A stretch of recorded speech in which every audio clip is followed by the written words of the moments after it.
Hello, and thank you for tuning onto this YouTube channel, The Kosh TV on YouTube. My name is Janet. I am a trained nurse, actually critical care trained, with a few other experiences.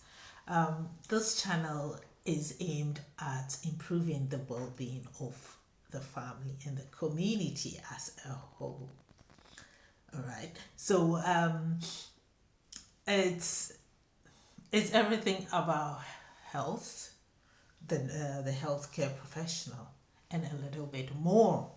Um, and as time goes by, we will discover a few more things and interest.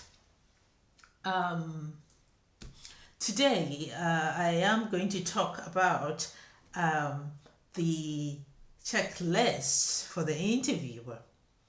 So the title of my vlog today is The Interviewer's Hints. Okay. Yes, with my few years, a little over a decade or so under in the healthcare profession, both the NHS and the private sector, I've had the opportunity to attend a few interviews um, and have actually gotten involved with a couple or so. Um, and I have picked on a few things here and there, and I do think they are worth sharing. An interview is always a nerving um, experience for the candidate. Most of them, or most of us, would research, you try to read about the establishments we are going to try and get so much information as possible to be successful at the interview. Okay, now when it comes to the interviewer, do we also prepare? Yes, of course we do, and we must. In situations when the the selection may have been done for you, okay, and you will just have to interview. That's a different process. But if the interviewer will have to go through the process of selecting the candidates also, then you have a little bit more.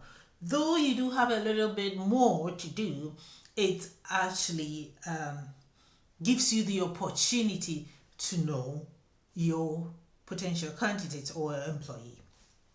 Now, in situations where you may have been given the list, you still need to do a bit of homework.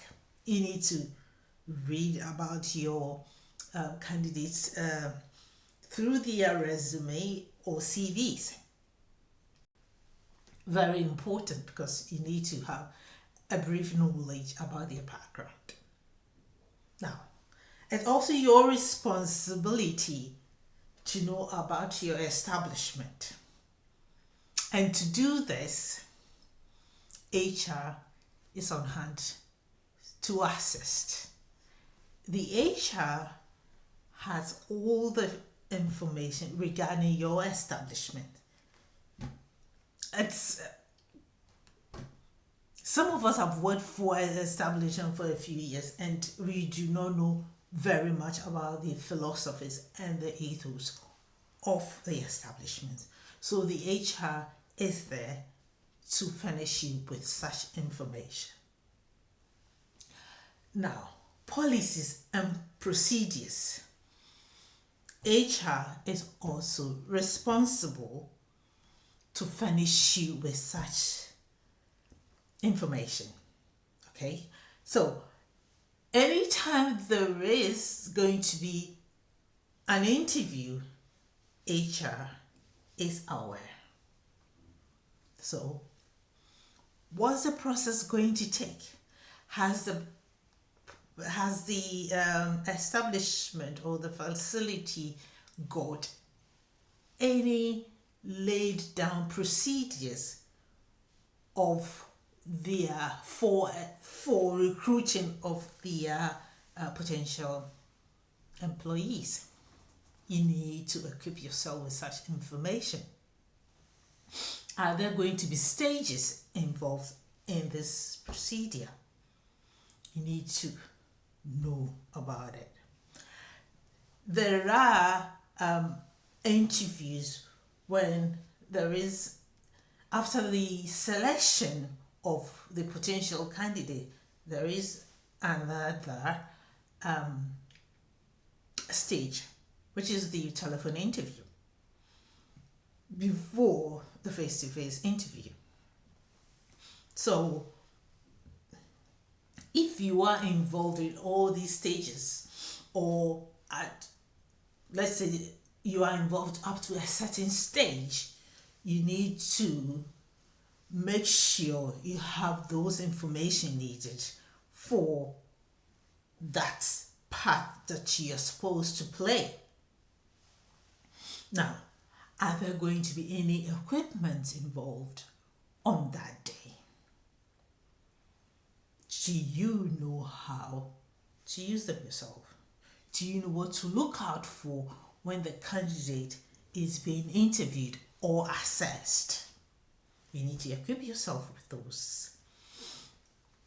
Now, on the day of the interview, let's assume the candidate has been taken through all these processes. The date and time has been given to the candidate. And on the date of the interview, what measures has been put in place? Is the interview certain, aside the candidates coming into the establishment, is the allocated place for the interview easily accessible? Or do you have to place someone at a reception or a vantage point to lead or escort the candidate to the place? Is refreshment made available? Yes.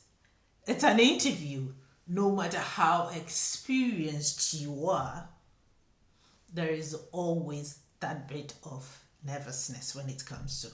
You can be confident throughout your preparation and everything till that day and be so confident, but there is always that little moment when you feel a little on edge.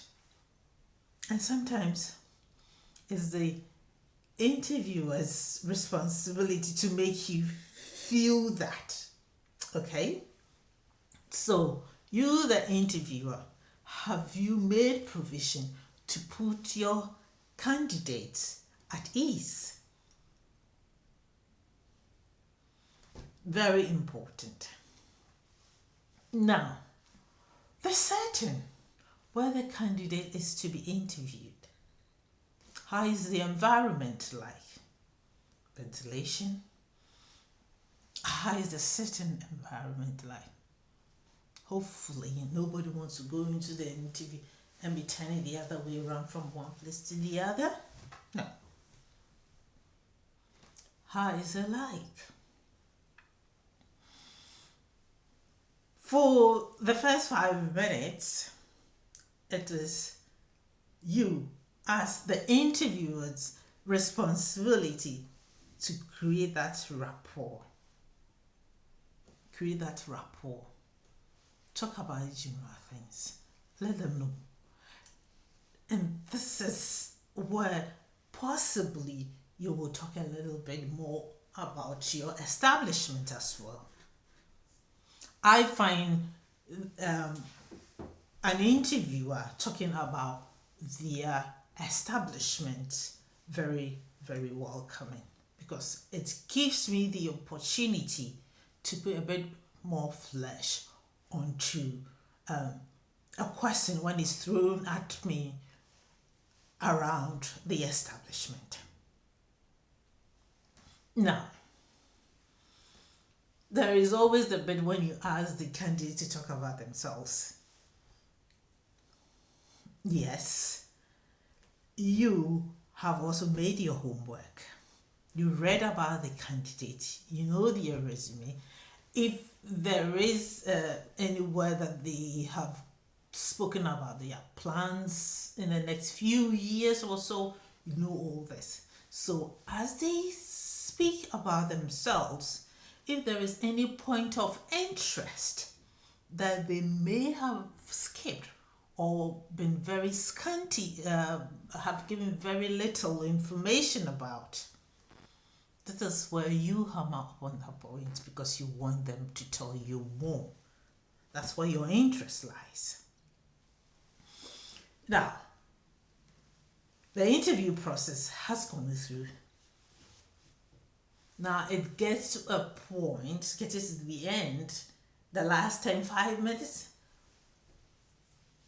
the candidate is given time to talk about themselves. To ask you questions.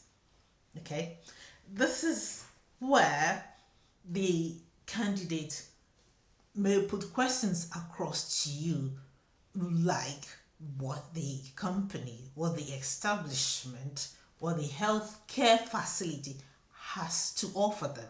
Yes, they are bringing some skills on board, but you also have to sell your company to them. I see it as an advantage to the establishment or the establishment that the interview or the recruiters are representing, because even if the candidate hasn't been successful, then they still have the opportunity to actually say that this is what the company or the establishment is all about. And in this way, it's creating some form of branding, okay, for that establishment. It is a selling point. That's where you talk about what you're so good at, what your establishment has achieved, or what people have come through you have been able to do, and what your statistics are when it comes to, in a healthcare facility, what your statistics are when it comes to complaints, what your statistics are when it comes to infection control. Now, after the interview, yes, obviously nobody expects to hear that, okay, you've been successful, blah, blah, blah, and blah, and blah. Oh, I just skipped one bit. When it comes to the diversity and the equality, it's something that is, it's all over. I'm not too sure about Africa, how this comes into play, but from my experience, I would say in Ghana, there are religions. We have the two main religions, which is the Muslim and then the Christian religion. Yes, and the traditional religion, which isn't that's huge. But questions around things like this need to be worded in such a way that nobody really feel as if they are being undermined in any way. Okay? These are very important things. Sometimes we tend to ignore, but they are so important. After all these, the interview has ended. So this is where the interviewers or the panelists who actually conducted the interview compile their notes and decide what the outcome should be upon individual candidates. How do we relay this information to a candidate, whether they've been successful or not? I've had an experience where an interview, I have been successful, but there was a particular question that I didn't actually should I expatiate why I did not say so much about? I was made about it. I was made aware about it. And the thing is that when it comes to the health sector, which is where I am anyway, sometimes they look for certain words. So even if you do not say so much about a particular question, your choice of words should make the interviewer. I'm talking in this way. I'm talking to the interviewer and then the potential candidate that you actually know about it. Okay, so this is where the interviewer will tell you, okay, you were successful because you're the, or you were not successful based on so and so and so. It should be made in such a way that even if the candidate isn't successful, they can still say, oh, I actually wanted to be part of that establishment, but I couldn't make it. But I think they are good. I think it's a good establishment to work for. That's because you, the interviewer, you've done your job well. You've been able to sell your establishment. We tend to forget these things. Now, after all this is done, what do you tell the candidate? Do you ask them to apply again in the next few months, years? There are situations when sometimes an email is sent. So, interviewers, which one do you think is best? Sending the emails or giving your candidate a call?